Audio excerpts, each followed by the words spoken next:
Me desculpe a improvisação, mas eu quero mostrar aqui para vocês que eu estou recuperando essas baterias que eram as, as baterias de alarme, aquelas com gel. Eu desmontei, tirei o gel, guardei o chumbo e, coloquei células aqui dentro. Essa daqui foi feita com células de 18650 de Li, né? Eu coloquei um 3S de BMS.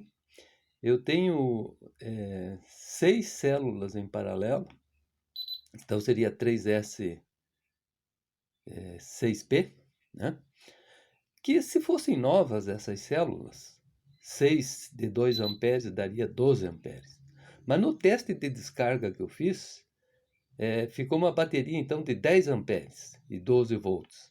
Eu fiz uma descarga constante de 2,7 amperes e ficou descarregando por 4 horas. Então, testadinha e tal. Então, eu estou recuperando. Agora, como é que eu fiz? Olha só como não dá para confiar nas especificações. Esta bateriazinha aqui, se a gente olhar,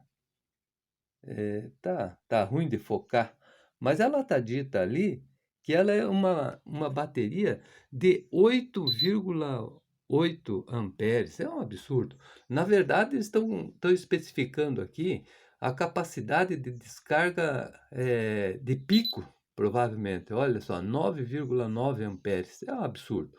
Aí eu fiz o teste de descarga aqui nesse meu aparelhinho. É, Ela ficou 11 minutos descarregando essa resistência de 2 amperes que eu tenho. E isso aí equivale a uns 400 miliamperes. Então, não dá para acreditar na especificação. Então, como que eu fiz para fazer o teste? Depois que eu quebrei muito a cabeça, o BMS ele corrige, ele equilibra a carga, desde que a tensão entre as células não dê uma diferença de 0,05 volts no máximo, né? Porque se as células tiverem com uma diferença maior, o BMS não vai conseguir equilibrar. E aí é o que chama aí de bateria viciada, não é mesmo? Então eu fiz essa caixinha aqui bem no improviso, né? Olha só a quantidade de baterias, todas diferentes aí de todas as marcas, né? Então com o meu teste de descarga, eu separei aqui, por exemplo, as baterias de 3,95 depois da descarga. Se elas ficarem com uma tensão de 3,95 até 3,40, eu coloco nesse quadradinho aqui. Se elas ficarem com uma tensão no final da descarga, que de 3,90 até 3,94, fica aqui. Então eu fui selecionando assim com uma diferença de 0,04 volts, aqui 3,85 até 3,89, aqui 3,70, 3,85 a 3,89, aqui 3,80 a 3,84, aqui 3,75 até 3,79. E por enquanto eu estou selecionando até 3,70 até 3,74. Eu estou selecionando até aqui. Daqui para cá, de 3,50 até 3,60, eu considero já baterias que dão 1 ampere apenas e não 2 amperes. Então a ideia é não utilizar essas baterias de 1 amperes. E as que caírem com menos de 3,50, aí eu descarto e jogo fora. Então essas aqui são aproveitáveis, eu imagino, né? Esse pack aqui, eu fiz com bateria de 3,75 a 3,79 e deu 10 amperes. Então seriam essas aqui, ó, já na quarta seleção. Então eu acredito que se eu colocar com esta e com esta, darão capacidades maiores em termos de amperagem.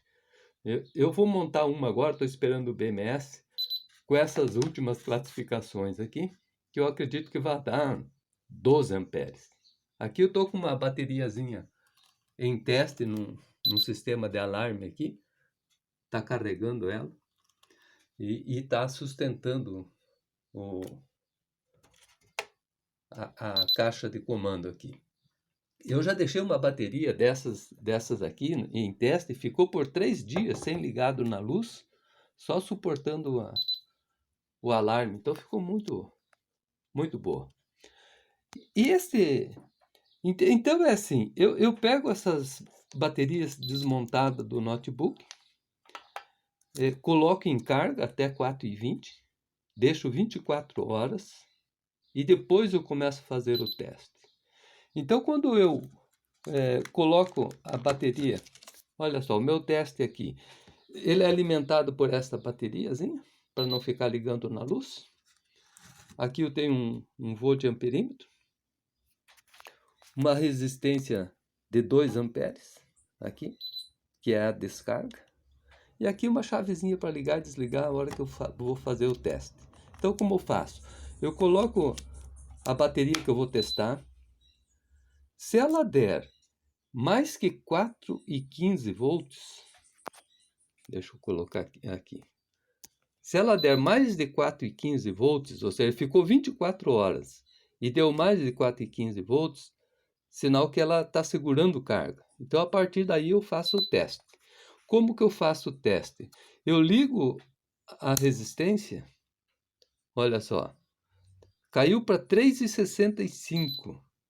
Então, não é uma boa bateria, porque caiu para 3,64, mais ou menos, já pela experiência que eu tenho, eu já deixo ela como 1 amperes.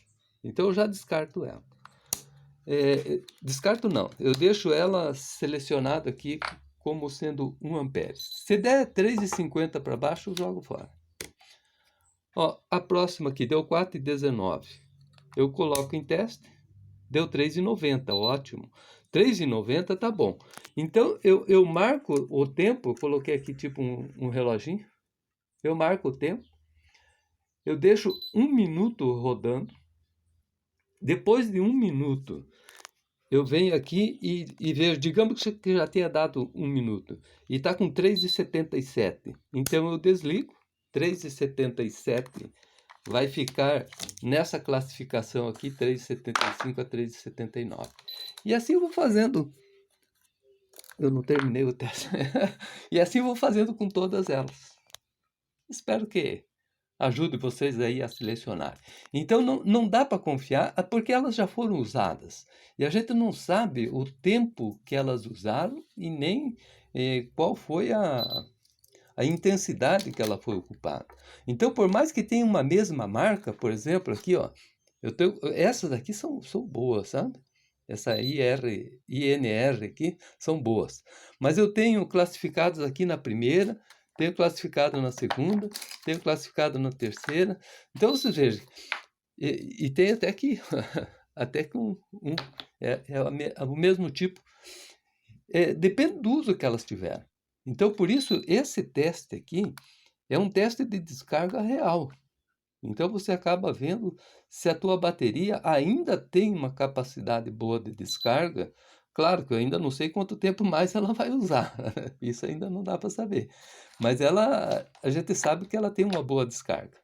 E no Litocala, então, como falei já com vocês, eu tenho 5 Litocala, fiz vários testes de medição de capacidade de corrente.